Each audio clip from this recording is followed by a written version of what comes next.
매주 토요일은 요한계시록에 나타난 일곱 교회에 우리 예수 그리스도께서 보내시는 편지의 내용들을 우리 함께 살펴보고 있습니다. 오늘은 첫 번째 교회인 에베소 교회의 두 번째 말씀입니다. 에베소 교회는 사도 바울이 3차 전도 여행 때 세운 개척한 교회였습니다. 그리고 이곳은 디모데가 목회를 했고요. 또 사도 요한이 목회를 했던 그런 교회였습니다. 당연히 말씀이 충만했고 은혜가 충만했던 그런 교회였을 것입니다. 이 교회에는 믿음의 행위가 있었고요. 또 사랑의 수고가 있었고 또 인내가 있었습니다. 그리고 거짓된 것을 잘 드러냈고요. 또 주 예수 그리스도 이름을 위하여 견디고 게으르지 아니한 교회였습니다. 그런데 이 교회가 문제가 생긴 것입니다. 자, 오늘 함께 하실 말씀은 요한계시록 2장 4절부터 7절까지의 말씀입니다. 그러나 너를 책망할 것이 있나니 너의 처음 사랑을 버렸느니라.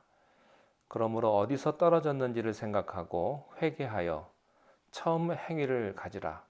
만일 그리하지 아니하고 회개하지 아니하면 내가 내게 가서 내 촛대를 그 자리에서 옮기리라. 오직 내게 이것이 있으니 내가 니골라당의 행위를 미워하는도다. 나도 이것을 미워하노라. 귀 있는 자는 성령이 교회들에게 하시는 말씀을 들을지어다. 이기는 그에게는 내가 하나님의 낙원에 있는 생명나무의 열매를 주어 먹게 하리라. 아멘.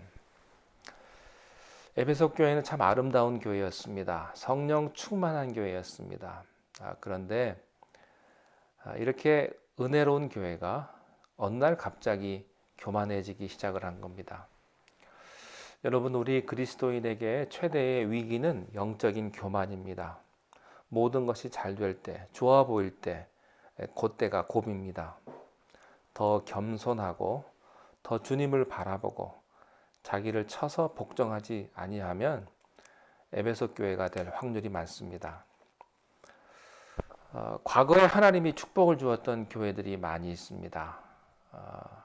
LA에 가보면 크리스탈 교회가 있지요. 그러나 지금은 그 멋진 교회가 팔려서 성당으로 쓰이고 카톨릭에 팔려가지고 옛날에 그 영광은 다 사라지고 없어졌습니다. 여러분, 정말로 지금 살아있는 교회는요, 어떤 과거의 역사, 과거의 무슨 일 이런 것 가지고 살지 않습니다. 왜냐하면 현재 하기도 바쁘기 때문에. 여러분, 이런 의미에서 오랜 전통 속에 자란 그리스도인은 조심해야 합니다. 신앙생활 오래 하신 분 조심하셔야 됩니다. 첫 감격이 있으십니까? 첫 은혜를 받고 눈물 흘리던 때를 기억하십니까? 불같은 신앙이 있으십니까? 아니면 한 번도 그런 적이 없습니까? 만약에 없다면 회개하십시오. 그만큼 여러분은 영적으로 교만해졌다는 얘기요. 껍데기가 두꺼워졌다는 얘기입니다. 전통과 형식 속에 여러분들이 들어가고 있다는 얘기죠. 무서운 얘기입니다. 이런 사람에게는 하나님의 촛대를 옮길지 모릅니다. 하나님께서 우리 주 예수 그리스도께서 책망할 것이 있는데 그것은 처음 사랑을 버렸다는 것이죠. 자, 그러면서 5절에 그러므로 어디서 떨어졌는지를 생각하고 회개하여 처음 행위를 가지라. 만일 그리하지 아니하고 회개하지 아니하면 내가 내게 가서 내 촛대를 그 자리에서 옮길 것이다. 첫째는 생각하라 그랬습니다. 무엇이 잘못됐는지를 곰곰이 무릎 꿇고 생각하십시오. 여러분, 지금 기쁨이 없다. 내 마음속에 평안이 없다.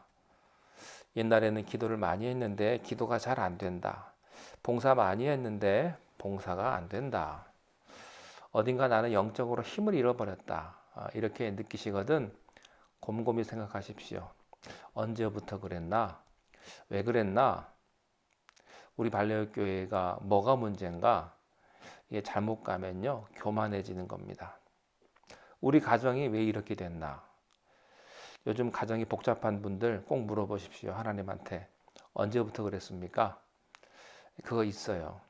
왜 그랬습니까? 그 이유가 있습니다.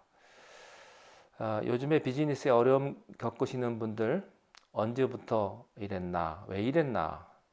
단순히 경기가 나빠서 그런 것인가? 아니면 도덕적으로 내게 문제가 있어서 그런가? 내가 교만해서 그런가? 어딘가 반드시 이유가 있습니다. 그 이유를 찾으십시오. 첫째, 생각하라. 그렇게 된 이유를 생각하라. 그렇게 된 때를 생각하라. 이렇게 말씀하셨고요. 두 번째는 생각하고 그 다음에 회개하라 그랬습니다. 생각하고 있다는 것 자체가 회개입니다. 주님, 내가 이런 부분에서 교만했습니다. 이런 부분에서 내가 자고했습니다. 이런 부분에서 내가 게을렀습니다. 내가 이런 때 도덕적으로 내가 타락하기 시작했습니다. 영적인 타락 뒤에는 반드시 도덕적인 타락이 있는 겁니다. 네, 빨리 회개하라 이렇게 말씀했고요. 그 다음에 다시 돌아가라. 처음 행위로 다시 돌아가라. 첫사랑으로 다시 돌아가라.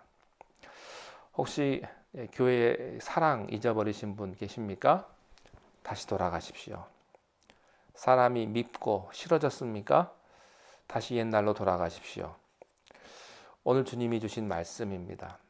회개치 아니하면 내가 내게 가서 내 촛대를 그 자리에서 옮기리라. 이 무서운 말씀입니다.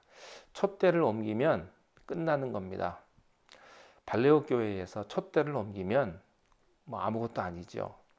그게 무슨 교회입니까? 그저 사람들끼리 모여가지고 자기들끼리 모임하는 거지. 하나님께서 촛대를 옮기시면요 아무것도 아닙니다. 만약에 여러분의 인생의 촛대를요 옮기게 되면 하나님이 여러분이 잘나서 하나님 봐준 거 아닙니다. 하나님이요 우리들이 똑똑하고 훌륭해서 봐준 거 아니에요. 망할 때는 걷잡을 수 없이 망해 버리는 겁니다. 하나님이 촛대를 옮기면 빈집이 됩니다. 빈집 아세요? 빈집. 한 달만 집을 비워 보십시오. 곰팡이가 쓸고요. 풀이 나고요. 그대로 가버리는 겁니다. 하나님께서 오늘 나를 이만큼 있게 하신 것은 우리 주님의 교회를 내게 주었기 때문입니다. 천국의 교회를. 그럼에도 불구하고 하나님이 기다리시고 포기하지 않고 그걸 두셨기 때문에 사실은 이만큼 있는 거죠. 혹시 그런 생각 안 드십니까? 참 자기가 자기를 잘 알잖아요. 뭐 남이 설명할 게 없죠.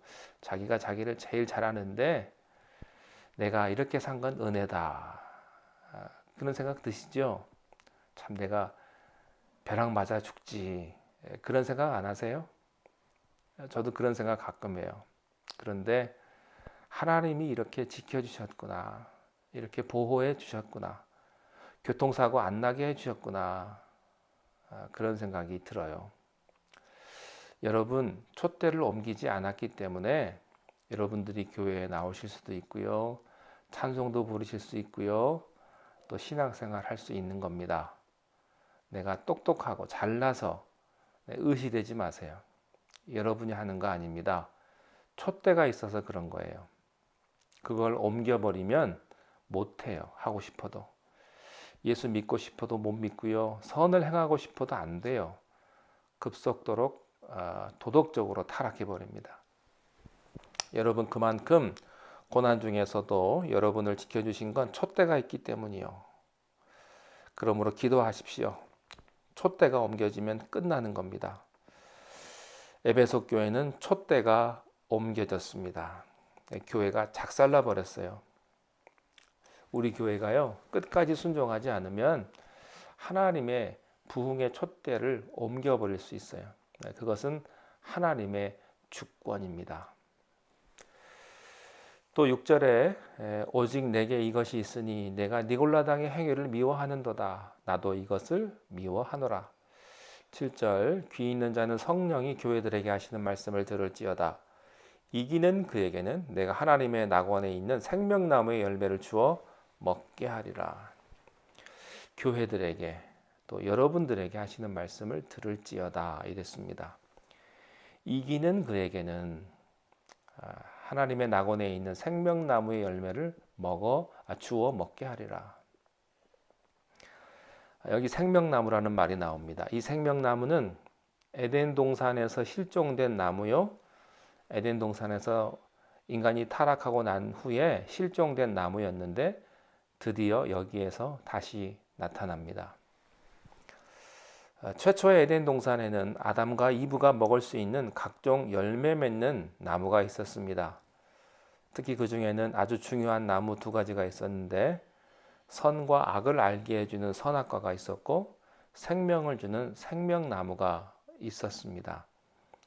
그런데 우리의 조상 아담이 사탄의 유혹을 받아서 선악과를 먹고 난 후에 하나님께서 이 생명나무를 숨겨버린 겁니다. 창세기 3장 24절에 의하면은 하나님이 그 사람을 쫓아내시고 에덴 동산 동쪽의 그룹들과 두루 도는 불칼을 두어 생명나무의 길을 지키게 하셨다. 그 후로 생명나무는 보여지지 않았습니다. 그런데 오늘 이기는 자에게는 이 생명나무를 다시 먹게 해주겠다는 약속의 말씀이 있습니다. 선악과와 생명나무는 우리 신앙에 있어서 굉장히 중요합니다. 죄인들은 늘 선악과를 먹고 삽니다. 구원받은 백성은 생명과를 먹고 삽니다. 세상이라고 하는 것은요, 선악과입니다. 세상의 교육이라고 하는 것은 선악을 알게 해준 교육입니다. 이 선악과는 지식의 나무예요. 지식을 먹을 것인가, 생명을 먹을 것인가. 여러분, 교회 와서 많은 사람들이요, 성경 지식을 배우려 합니다. 뭘 많이 알려고 하죠. 사람들은 아는 것이 힘이라고 말을 합니다. 근데 그렇지 않습니다. 아는 것은 불안합니다. 지식이 많은 사람일수록 더 불안합니다. 우리가 신앙생활에 있어서 가장 위험한 것은 물론 지식이 필요하죠. 지혜와 지식이 필요합니다. 그러나 지식만은 인간을 구원하지 않습니다. 우리가 받은 교육은 무엇입니까? 전부가 지식을 체득하는 것이고요. 경험을 체득하는 거예요. 세상 교육이라고 하는 것은 율법적 교육인 것입니다. 선악과는 옳고 그름을 판단하는 나무예요. Wrong and right. 그래서 세상에서 똑똑하고 훌륭하던 사람들이 구분하는 게 뭡니까? 다 선악을 구분하는 거예요. 그러나 옳고 그른 것을 가르쳐 주는 것은 구원이 아닙니다. 그것이 우리를 구원시키지 못합니다. 그것이 우리를 해방시키지 못합니다. 누가 옳고 그르고 모르는 사람 어디 있어요? 그걸 알면서도 고치지 못하는 게 문제입니다. 죄가 나쁘다는 걸 모르는 사람이 어디 있습니까? 그러나 죄를 이길 힘이 없는 것입니다. 그러나 많은 지성인들은, 많은 사람들은 옳고 그름이 최고의 지식이라고 생각을 합니다. 그래서 많은 사람들이 너는 옳고 너는 틀리고 이것만 판단하고 돌아다닙니다. 이렇게 되면 이 지식의 나무는 판단의 나무로 바꾸어지는 거예요. 자기가 하나님이 되는 것입니다. 교회도 보면 하나님이 참 많아요. 너는 옳고 너는 틀리고 다 하나님이에요. 끊임없이 인간은 OX만 계속하고 있습니다. 여기에는 구원이 없습니다. 여기에는 은혜가 없어요. 왜냐하면 인간은 옳은 것만 할 능력이 없기 때문에 옳은 것만 못해요. 가끔 틀리기도 하지요.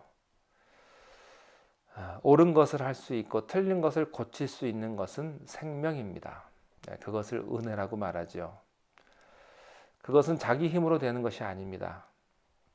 교회에서 설교 시간에 지식을 주면 여러분의 영혼은 황폐해질 것입니다. 어떤 설교는 굉장히 멋있고 준비가 잘 됐고 화려한데 그것은 그저 풍부한 지식만을 줄 수가 있습니다. 만약에 설교에 예수 그리스도의 생명과 성령의 생명을 주지 않는다면 죄와 사망의 법에서 해결할 자가 없는 것입니다. 여러분은 교회에 와서 지식을 취득하는 그런 분이 아니기를 바랍니다. 교회에 오셔서 끊임없이 비판하는 사람이 되지 않기를 바랍니다. 이것은 옳고 이것은 틀렸고 끊임없이 비판하는 사람, 그것이 자기의 사명인 줄 아는 사람, 여러분이 죄를 지적 안 해도요, 성령님이 지적해서 다 회개케 하십니다. 절대로 이 지식의 나무에 매달리지 않기를 바랍니다. 여러분은 심판자가 아니에요. 괜히 흥분하지 마십시오. 판단하고 열을 내지 마십시오. 생명이 충만하십시오. 은혜가 충만하십시오. 이때 죄가 사라지는 것입니다. 모든 악한 것은 그리스도의 생명의 빛이 올 때 없어지지 어두움을 지적한다고 어두움이 사라지지 않습니다. 자, 한번 시험해 보십시오. 어떤 아주 나쁜 사람이 있는데 옳고 그름을 따지지 말고 사랑하세요. 그 사람을 사랑하면 그 사람이 고쳐집니다. 이상한 일이에요. 여러분의 부모님의 또 여러분의 시어머니 옳고 그름을 따지지 마세요. 또 며느리 앞만 따져봐야 해답 없습니다. 그냥 사랑하세요. 용서하고 사랑하면 변합니다. 생명을 주면 고치고 변하는 것입니다. 우리 교회도 옳고 그름을 따져서 잘 되지 않습니다. 사랑하면 고쳐지고요. 은혜가 넘치게 됩니다. 이것이 하나님의 법칙이고요. 이것이 하나님의 방법입니다. 이 생명나무를 먹을 수 있는 귀한 축복이 우리 모두에게 함께 하시기를 바랍니다. 기도하겠습니다. 하나님, 오늘 에베소 교회에 주신 책망의 말씀을 들었습니다. 처음 사랑을 잊어버렸는데 어디서부터 잘못되었는지 다시 한번 돌이키게 하시고 회개하게 하시고, 그리하여 참 생명나무의 열매를 먹을 수 있는 귀한 은혜를 우리 모두에게 허락하여 주시옵소서. 예수님의 이름으로 기도하옵나이다. 아멘.